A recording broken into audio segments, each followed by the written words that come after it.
Ethics and Infinity. Conversations with Philippe Nemo by Emmanuel Levinas. Quotes. Ethics and Infinity. Conversations with Philippe Nemo by Emmanuel Levinas presents an insightful dialogue where Levinas articulates his profound philosophical views on ethics, responsibility, and the nature of the human condition. The book delves into key themes of existentialism and phenomenology, exploring the relationship between self and the other, emphasizing the ethical imperative that arises when encountering another person. Levinas frames ethics as foundational to human existence, suggesting that genuine subjectivity is shaped by our response to others. Through these conversations, he reflects on concepts such as the face of the other and the notion of infinite responsibility, challenging traditional Western metaphysical views by emphasizing ethics over ontology. Quote 1. Thinking probably begins through traumatisms or gropings to which one does not even know how to give a verbal form. Levinas suggests that thinking originates from profound, often wordless experiences, moments of separation, violence, or sudden awareness. These shocks provoke questioning and introspection, which books can then help to articulate, transforming raw experiences into structured problems that can be intellectually explored. Quote 2. The Bible would be for me the book par excellence. Levinas emphasizes the Bible's central role in shaping his thought, not merely as a religious text, but as a profound source of ethical insight and meaning. He views the Bible as a unique text that transcends its literary form, offering depth and transcendence beyond simple dogmatic or literary readings. Quote 3. I have never aimed explicitly to harmonize or conciliate both traditions. Levinas clarifies that he did not consciously seek to reconcile biblical theology with philosophy. However, the Bible's foundational experiences influenced his thought, making it an essential, albeit unconscious, part of his philosophical inquiries.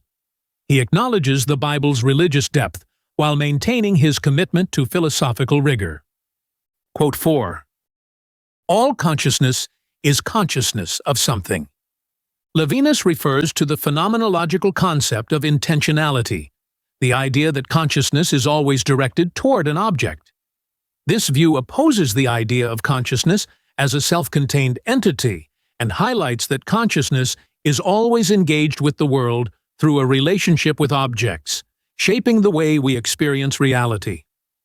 Quote 5. The relationship with the other can be sought as an irreducible intentionality. Levinas points out that the encounter with another person, the other, is a fundamental experience that cannot be reduced to mere knowledge or theoretical understanding. This relationship goes beyond intellectual grasp, representing a unique ethical connection that challenges the limitations of traditional philosophical thought. Quote 6. I discovered, in fact, Sein und Zeit, which people around me read. Very early I had a great admiration for this book. Levinas acknowledges his initial encounter with Heidegger's Being and Time during his time in Fribourg. He admits that from the start, the book captivated him and remained one of the greatest works in the history of philosophy, alongside a select few others, leaving a lasting influence on his own thought. Quote 7. Philosophy would thus have been, even when it was not aware of it, an attempt to answer the signification of being as verb. Levinas emphasizes Heidegger's rethinking of the concept of being not as a noun, but as a verb, capturing its dynamic, unfolding nature. Heidegger shifted the focus of philosophy towards understanding existence as an active process, a concept that deeply resonated with Levinas. Quote 8. Existence itself, as through the effect of an intentionality, is animated by a meaning, by the primordial ontological meaning of nothingness. Levinas reflects on Heidegger's exploration of existential themes, particularly anxiety and nothingness.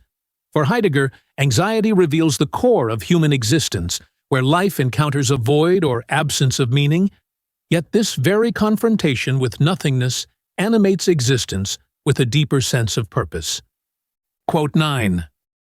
Sein und Zeit has remained the very model of ontology. Levinas expresses his enduring admiration for being and time, which he believes shaped the field of ontology profoundly. He acknowledges that even those who move beyond Heidegger's rigid system are still influenced by the key existential insights and the stylistic approach of this pivotal work. Quote 10. A man who undertakes to philosophize in the 20th century cannot not have gone through Heidegger's philosophy, even to escape it. Levinas stresses that Heidegger's philosophy is an essential part of modern thought. Whether one agrees with or opposes his ideas, engaging with Heidegger's work is necessary to avoid a naive understanding of contemporary philosophical problems. Quote 11. There is the phenomenon of impersonal being, it. Levinas introduces the concept of the there is as a state of impersonal existence, something that is neither personalized nor distinct. This impersonal being is experienced as a persistent presence, like a noise that fills silence, existing without specific attributes or entities to attach to. Quote 12. One cannot say of this there is, which persists, that it is an event of being. One can neither say that it is nothingness, even though there is nothing. Levinas describes the there is as an unsettling experience that cannot be fully defined as either being or nothingness. It exists in a liminal state, beyond traditional categories of existence or non-existence, and evokes feelings of horror and panic as it persists without form or identity. Quote 13. In insomnia, one cannot say that there is an I which cannot manage to fall asleep. The impossibility of escaping wakefulness is something objective, independent of my initiative. Levinas uses insomnia as a metaphor for the there is. In this state, wakefulness becomes impersonal, beyond individual control. The inability to sleep is no longer tied to the self, I, but instead feels as though an external force keeps wakefulness present, turning it into an objective experience. Quote 14. In Existence and Existence, I analyzed other modalities of being, taken in its verbal sense: fatigue, indolence, effort. Levinas explores various states of being as verbal experiences, not as fixed objects. Fatigue, indolence, and effort are ways of being that reveal different relations to existence itself, often expressing a struggle with the oppressive presence of the there is, where being is something one must endure or confront. Quote 15. Being which is posited, I thought, is saved. Levinas suggests that by affirming being through specific determinate entities, such as a table or a person, being can be saved from the impersonal there is. By giving form to existence, it becomes manageable and distinct, no longer an overwhelming, indefinite presence that haunts consciousness. Quote 16. This deposition of sovereignty by the ego is the social relationship with the other, the disinterested relation. Levinas emphasizes that the ego relinquishes its dominance when it enters a true social relationship with the other. This disinterestedness, or selflessness, signifies an escape from the isolated existence of being, focusing instead on the ethical responsibility toward another person. The social relationship thus becomes a means of transcending the limitations of solitary being. Quote 17. Responsibility for the other, being for the other, seemed to me as early as that time to stop the anonymous and senseless rumbling of being. Levinas reflects on the profound ethical dimension of being responsible for another person. In this relationship, the chaotic and impersonal nature of existence, the there is halted. This sense of responsibility transforms the nature of existence, making it meaningful and personal, as opposed to being lost in impersonal, aimless existence. Quote 18.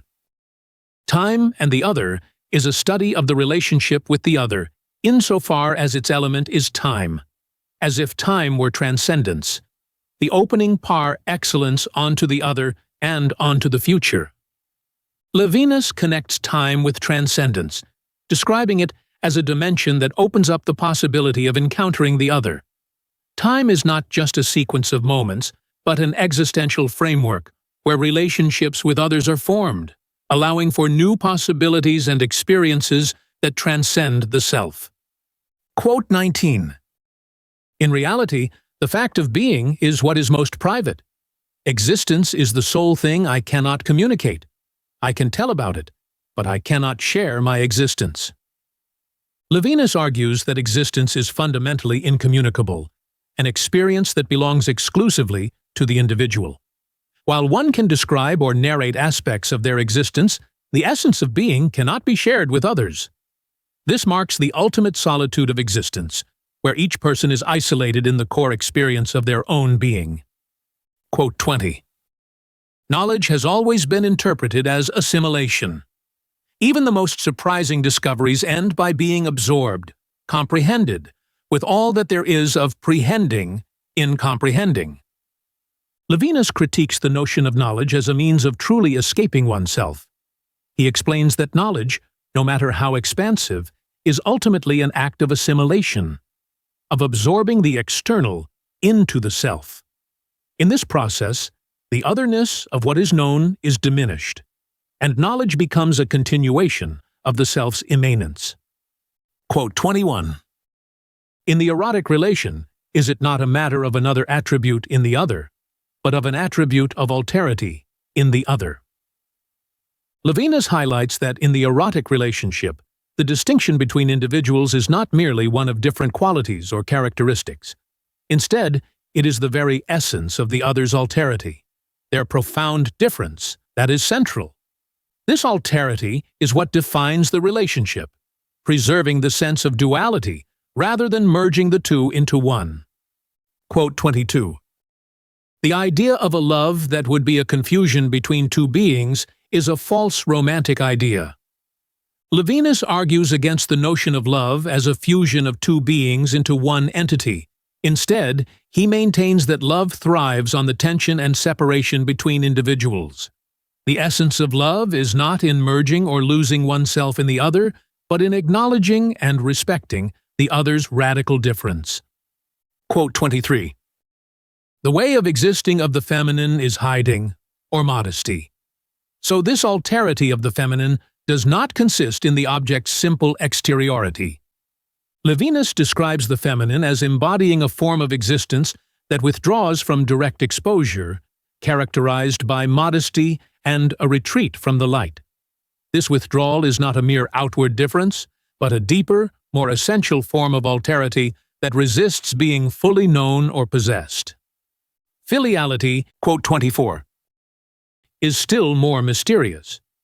It is a relationship with the other, where the other is radically other, and where nevertheless it is in some way me. Levinas explores the concept of filiality, particularly in the relationship between father and child, where the child represents an other that is both radically different yet intimately connected to the father. This paradox reflects a relationship that goes beyond possession or identity, rooted in a profound ontological connection. Quote 25. I do not have my child. I am in some way my child. Only the words I am express this relationship. Levinas emphasizes the unique nature of paternity, where the father does not simply possess the child as an object or creation. Instead, the relationship is one of deep identification, being, in some sense, the child, while still recognizing the child as an other. This transcends the usual categories of ownership or causality. Quote 26. Paternity is not simply a renewal of the father in the son and his confusion with him. It is also the exteriority of the father in relation to the son. It is a pluralist existing. Levinas emphasizes that paternity does not involve the father merely reproducing himself in the son, nor does it imply a merging of identities. Instead, paternity reflects a relationship where the father maintains a distinct external existence from the son, creating a pluralistic dynamic of being that acknowledges both separation and connection. Quote 27. The consciousness of self is at the same time the consciousness of the whole. Levinas critiques the traditional philosophical notion that self-consciousness encompasses the entire world, leading to a totalized understanding where nothing exists outside the self. This view, which characterizes much of Western philosophy, erases the distinction between self and other, attempting to reduce all experiences into one unified whole. Quote 28. The true union or true togetherness is not a togetherness of synthesis, but a togetherness of face-to-face. Levinas argues that real relationships are not about merging two entities into a singular unity, but about maintaining the individuality and separateness of each person. True connection occurs in the ethical relationship where two individuals stand face-to-face, acknowledging each other's alterity without attempting to subsume one into the other. Quote 29. The irreducible and ultimate experience of relationship appears to me, in fact, to be elsewhere. Not in synthesis, but in the face-to-face of humans, in sociality, in its moral signification. Levinas identifies the ethical relationship between individuals as the most fundamental human experience. This relationship is not one of merging or synthesis, but of recognizing the other person as distinct and engaging with them through social and moral responsibility, which cannot be reduced to any totalizing system. Quote 30. Politics must be able, in fact, always to be checked and criticized starting from the ethical. Levinas stresses that political systems and decisions should be grounded in ethical considerations. The moral responsibility we have toward others must serve as the foundation upon which political structures are built, and must continually guide political actions, preventing them from becoming detached from ethical obligations. Quote 31. The best way of encountering the other is not even to notice the color of his eyes.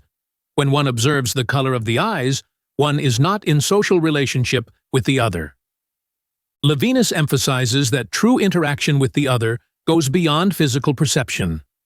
Focusing on superficial details like eye color reduces the other to an object. A genuine relationship arises when we engage ethically, not merely through observation, but by recognizing the other's unique, irreducible humanity. Quote 32. The face is exposed, menaced, as if inviting us to an act of violence. At the same time, the face is what forbids us to kill. Levinas describes the vulnerability of the human face, which appears defenseless and open to harm. However, this very exposure is what demands an ethical response, forbidding violence and asserting a moral commandment against harm. The face both invites aggression and simultaneously commands respect and protection. Quote 33. The face is signification, and signification without context. I mean that the other, in the rectitude of his face, is not a character within a context. Levinas explains that the face of the other transcends social roles or identities tied to specific contexts, such as professions or titles. The face is pure meaning in itself, representing the uniqueness of the other as an individual without being reduced to their societal roles or functions. Quote 34. The relation to the face is straightaway ethical. The face is what one cannot kill, or at least it is that whose meaning consists in saying, "Thou shalt not kill." Levinas asserts that the encounter with the human face is immediately ethical in nature. The face represents a fundamental commandment against violence, making the act of murder morally intolerable. Even though killing is physically possible, the ethical weight of the face's presence creates a prohibition that resonates within the human conscience. Quote 35. Face and discourse are tied. The face speaks. It speaks. It is in this that it renders possible and begins all discourse. Levinas connects the face to communication, stating that the face initiates discourse by inviting a response. The ethical relationship with the other is not just visual, but also communicative. The face's expression calls for dialogue, creating a space where ethical responsibility and speech converge. Quote 36. It is an original after you, sir, that I have tried to describe. Levinas points to common social gestures like saying after you as reflecting deeper ethical principles. These simple acts of courtesy reveal the ethical structure underlying human relationships, where the other is given priority and respect, even in mundane situations. This reflects the inherent ethics present in everyday interactions. Quote 37. I think that the relation to the infinite is not a knowledge, but a desire. Levinas distinguishes the relationship with the infinite as one rooted in desire rather than knowledge. Unlike knowledge, which can be satisfied, desire is insatiable and constantly grows through its fulfillment. This paradoxical structure reflects a deeper, unending connection to the infinite, transcending the finite capacities of human understanding. Quote 38. Responsibility as the essential, primary, and fundamental structure of subjectivity. Levinas asserts that responsibility for the other forms the very core of what it means to be a subject. Subjectivity is not something that exists in isolation. Rather, it is constituted through ethical responsibility. This responsibility is not secondary or additional, but is the fundamental way in which the self is defined. Quote 39. Since the other looks at me, I am responsible for him, without even having taken on responsibilities in his regard. Levinas explains that the mere presence of the other, expressed through the face, automatically places a responsibility upon the self. This responsibility arises independently of any prior commitments or actions, suggesting that the ethical relationship is inherent and unavoidable simply through the encounter with the other. Quote 40. The tie with the other is knotted only as responsibility. This, moreover, whether accepted or refused. Levinas emphasizes that responsibility for the other exists regardless of whether one acknowledges or accepts it. It is an intrinsic part of human subjectivity, meaning that even if one chooses to reject or ignore it, the obligation to the other remains inescapable, forming the basis of ethical existence. Quote 41. In principle, the I does not pull itself out of its first person, it supports the world. Levinas suggests that the self, the I, bears the weight of responsibility not only for the other, but for the entire world. This radical notion of responsibility extends beyond personal actions, requiring the self to take on the burden of existence itself, underscoring the ethical depth of subjectivity. Quote 42. We are all responsible for all men before all, and I more than all the others. Levinas references Dostoevsky's idea that every individual holds universal responsibility for all others. This responsibility is not evenly distributed, but falls most heavily on each individual, who must carry the ethical weight for the failures or shortcomings of others, emphasizing the inalienable and personal nature of ethical obligation. Quote 43. The face signifies the infinite. It never appears as a theme, but in this ethical signifyingness itself, that is, in the fact that the more I am just, the more I am responsible. One is never quits with regard to the other. Levinas explains that the human face embodies the presence of the infinite, not as a visual theme, but through the ethical demand it places on us. As we act more justly, our responsibility toward the other only grows, showing that our ethical obligation is never fully satisfied or complete. Quote 44. When in the presence of the other, I say, "Here I am," this "here I am" is the place through which the infinite enters into language, but without giving itself to be seen. Levinas highlights that the act of saying, "Here I am" to the other is where the infinite manifests in human relations. However, this manifestation is not visible or tangible. It is expressed through language and ethical responsibility, transcending ordinary perception.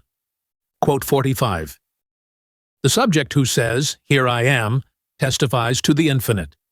It is through this testimony, whose truth is not the truth of representation or perception, that the revelation of the infinite occurs. Levinas emphasizes that when we take responsibility for the other, we are bearing witness to the infinite. This testimony does not reveal the infinite through knowledge or representation, but through the ethical act of responding to the needs and presence of another person. Quote 46. The face orders and ordains me. Its signification is an order signified. Levinas explains that the face of the other not only demands recognition, but also gives a command.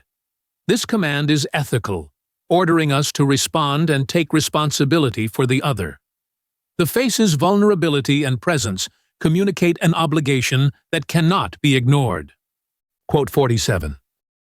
The intersubjective relation is a non-symmetrical relation.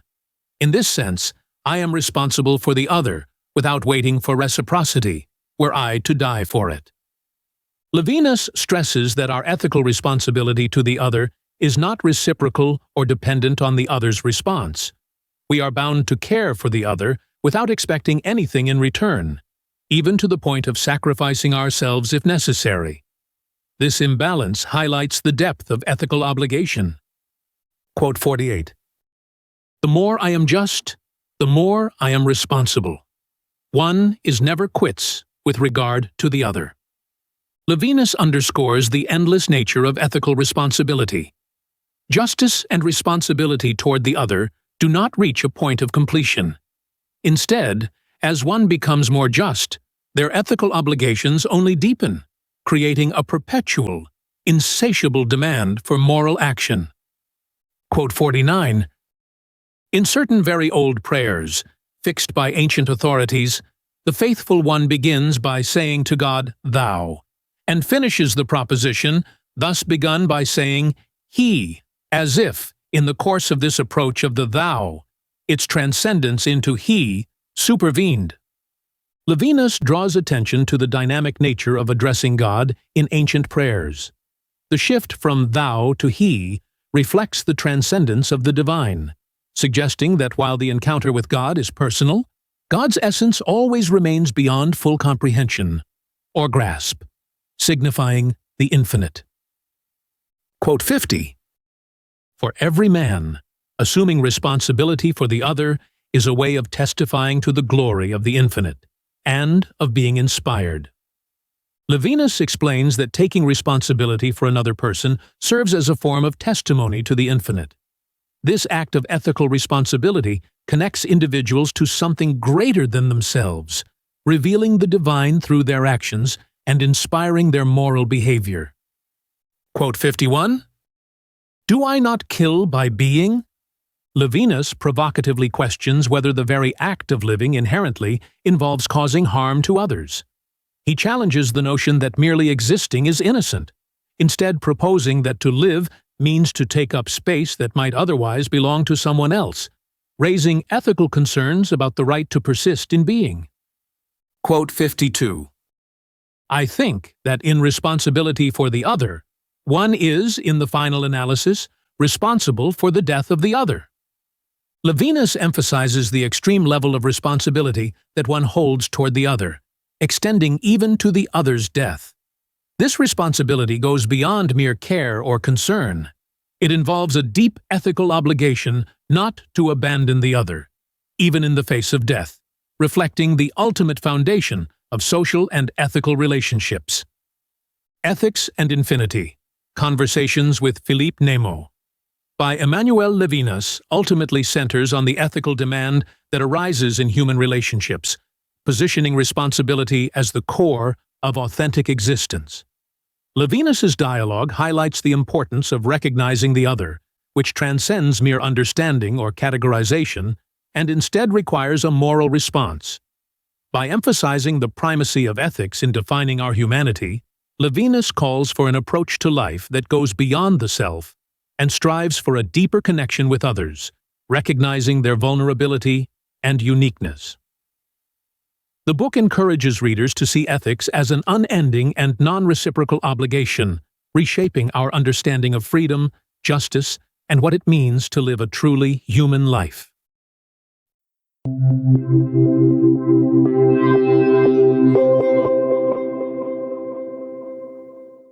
Curious to dive into the mind of Emmanuel Levinas? With StudyLab Pro's book GPT, it's possible. Ask questions, explore themes, and discover the depths of ethics and infinity, conversations with Philippe Nemo, in an entirely new way. Start your conversation now by clicking on our logo.